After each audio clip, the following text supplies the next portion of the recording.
예레미야서 51장 25절에서 40절 말씀입니다.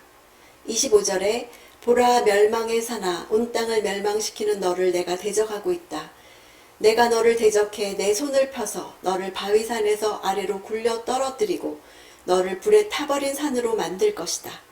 바벨론은 거의 평지지역으로 산이 없었음에도 불구하고 멸망의 산이라 부르신 것은 구약 성경에서 산이 우상을 섬기는 장소로 자주 언급되었다는 점과 관련이 있죠. 27절에 그 땅에 길을 세우라. 민족들 가운데 나팔을 불라. 그를 대적해서 민족들을 준비시키고 그를 대적해서 나라들을 곧 아라랏, 민니, 아스그나스를 소집하라. 그를 대적할 사령관을 세우고 곤두선 메뚜기들처럼 말들을 올려보내라. 나팔을 부는 행위는 전쟁을 시작하기 위해서 군사들을 준비시키기 위한 신호이기도 했지만 하나님을 만나기 위해 기다리는 이스라엘 백성들에게 하나님의 임재를 알리는 신호이기도 했습니다. 나팔 소리와 함께 하나님의 임재 앞에 서기 전에 이스라엘 백성들은 자신들을 성결하게 준비하고 있어야 했습니다. 그런 점에서 이 표현들은 바벨론을 멸망시키기 위해서 소집되는 메대 바사의 연합군들도 하나님을 위해 싸우는 거룩한 군사로 구별되어야 함을 암시하고 있습니다.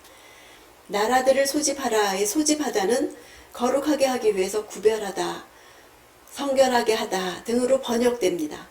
이것은 하나님께 드릴 제물을 준비하거나 하나님을 위해 일하는 제사장들이나 사사들을 세울 때 사용된 단어입니다. 그러므로 본문에서도 전쟁에 나갈 나라들을 거룩하게 구별한다는 의미로 사용된 것으로 볼 수 있습니다. 이런 표현은 바벨론과 치러야 할 이 전쟁이 하나님의 뜻에 대항하는 교만한 나라를 멸망시켜야 할 거룩한 전쟁임을 보여주기 위함입니다. 민족들을 준비시키다 해서 준비시키다도 성결하게 하다로 번역하는 것이 더 합당합니다. 사실 이 전쟁의 승패는 군사력의 우열에 있지 않고 거룩한 전쟁을 수행하사 불의하고 교만한 나라를 심판하시려는 거룩한 하나님께서 누구의 편에 설 것인가에 달려있기 때문이죠. 30절에 바벨론의 용사들이 싸움을 멈추고 그들이 요새에 머무르고 있는데 그들의 힘이 다 소모돼 여자처럼 되어버렸다. 바벨론의 거주지가 불에 타고 그의 성문 빗장들이 부서져 버렸다. 용사들이 싸움을 멈춘 것은 도저히 싸움을 계속할 수 없어서 어쩔 수 없이 포기했다고 보는 게 더 적합합니다. 실제로 역사가들에 의하면 바벨론은 바사왕 고레스가 이끄는 군사들에게 이렇다 할 저항도 거의 하지 않고 항복했다고 합니다. 그 이유는 본문이 예언하는 것처럼 바벨론의 용사들이 싸움을 포기했기 때문입니다. 고대 근동에서 용맹하기로 유명하던 바벨론의 용사들이 이처럼 싸움을 쉽게 포기한 것은 명백한 하나님의 섭리지요. 31절에 한 전달자가 달려가서 다른 전달자를 만나고 한 전령이 달려가서 다른 전령을 만나서 바벨론 왕에게 고했다. 성읍 전체가 함락됐으며, 원문으로 보면 전달자는 라츠, 달려가다는 야르츠, 전령은 막기드, 보고하다는 레하기드입니다. 이 단어들의 라츠, 야르츠, 막기드, 레하기드 단어들의 마지막 소리만을 모아보면 츠트, 츠드, 트드드가 됩니다. 이 소리는 거친 심장의 박동과 몰아쉬는 숨소리를 연상하게 합니다.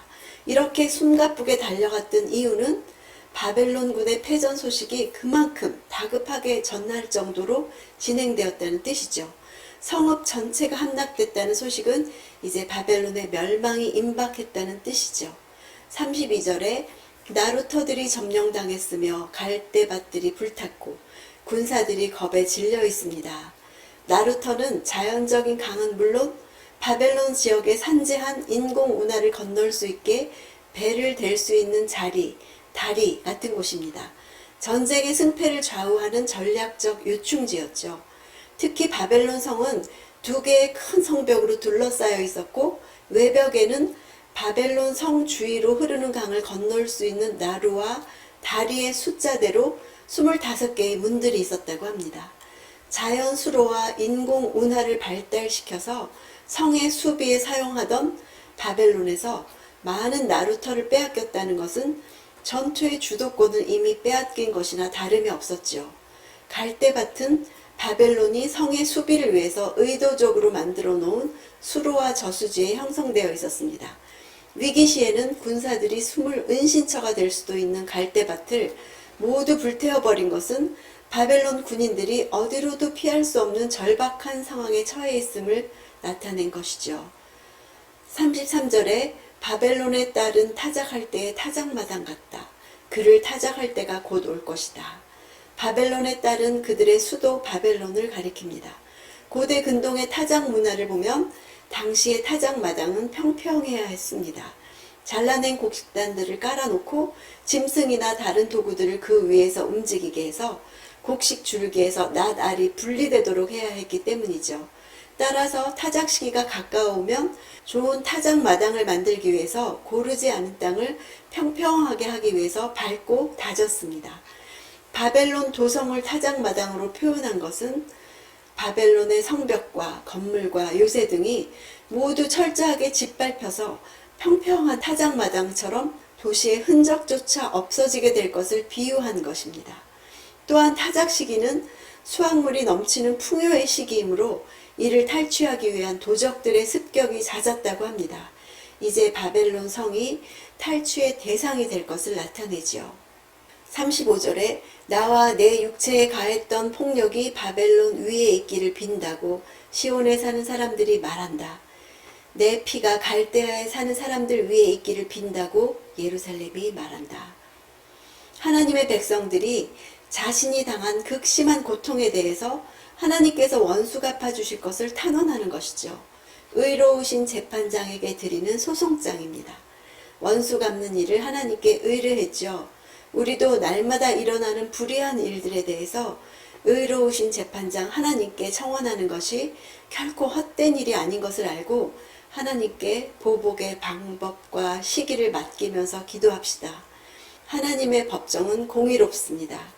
재판장이신 하나님께서는 억울한 자의 송사를 자세하게 들어주시고 불의한 자들의 숨은 죄, 숨은 악까지 다 드러내시면서 모든 이에게 정의에 입각한 판결, 반론이나 항소의 여지가 없는 판결을 내리십니다.